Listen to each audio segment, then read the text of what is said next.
माननीय राष्ट्रपति महोदया, आपकी अनुमति हो तो आज के समारोह का शुभारंभ किया जाए।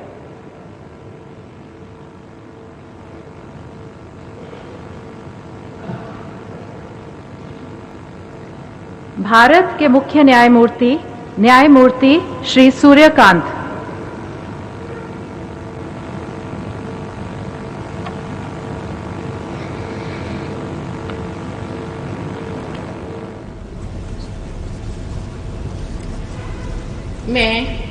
मैं सूर्यकांत, जो भारत के उच्चतम न्यायालय का मुख्य न्यायमूर्ति नियुक्त हुआ हूँ, जो भारत के उच्चतम न्यायालय का मुख्य न्यायमूर्ति नियुक्त हुआ हूँ, ईश्वर की शपथ लेता हूँ कि मैं विधि द्वारा स्थापित भारत के संविधान के प्रति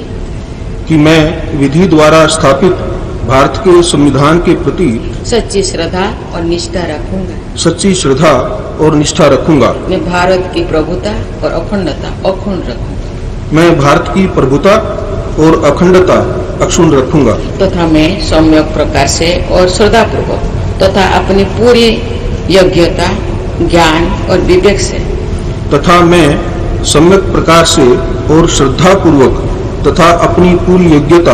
ज्ञान और विवेक से अपने पद के कर्तव्यों का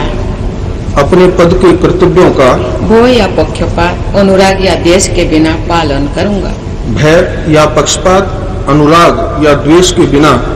करूंगा तथा मैं संविधान और विधियों की मर्यादा बनाए रखूंगा।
माननीय राष्ट्रपति महोदया, आपकी अनुमति हो तो समारोह का समापन किया जाए।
भवन से ये सीधा प्रसारण आप देख रहे हैं, जहां पर राष्ट्रपति द्रौपदी मुर्मू ने चीफ जस्टिस ऑफ इंडिया के तौर पर न्यायमूर्ति सूर्यकांत को शपथ दिलाई। इस मौके पर प्रधानमंत्री नरेंद्र मोदी